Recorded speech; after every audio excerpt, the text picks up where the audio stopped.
స్వచ్ఛాంధ్ర, స్వచ్ఛాంధ్ర అంటూ 10 సార్లు చెప్తే సరిపోదండి.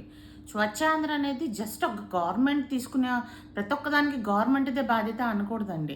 అది మన ఇంట్లోంచి స్టార్ట్ అవ్వాలండి. ప్రతి ఒక్కళ్ళ మనసులో ఉండాలండి. నా రాష్ట్రము, నా ఊరు, నా గ్రామము, నా సందు అన్నీ బాగుండాలి, క్లీన్‌గా ఉండాలి, నివసిస్తానికి అనుకూలంగా ఉండాలి, రేపు భావితరాలకి ఆదర్శంగా ఉండాలి, ప్రతి ఒక్కళ్ళు హెల్తీగా ఉండాలి అనే దాని మీద ఆలోచించాలండి. ఇప్పుడు చుట్టూ చెత్త పేరుకుని పోయి దోమలు అన్నీ వస్తే గనక మలేరియాలు, డెంగ్యూలు రాకుండా ఎట్లా ఉంటాయండి చెప్పండి? మీరే చెప్పండి. అందుకని ప్రతి ఒక్కళ్ళు కూడా మనసులోంచి స్టార్ట్ చేసి అనుకోవాలండి.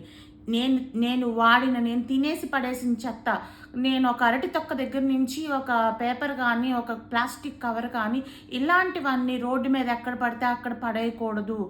అవి నిర్దేశిత ప్రదేశాల్లో ఎక్కడైతే చెత్త కలెక్ట్ చేయడానికి పెద్ద పెద్ద సిమెంట్ వర్లు ఉంటాయి కదండీ! అట్లాంటి చోట్ల పడేయాలి.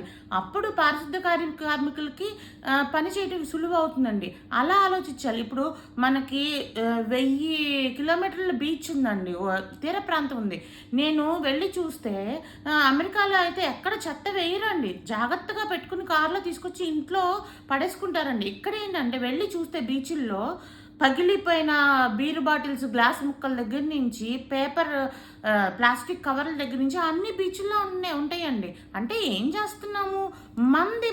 మన పర్యావరణాన్ని మనం నాశనం చేసుకుంటున్నామండి.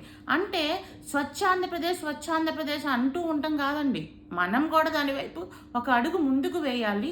మన పర్యావరణాన్ని మనం కాపాడుకోవాలి. Thank you.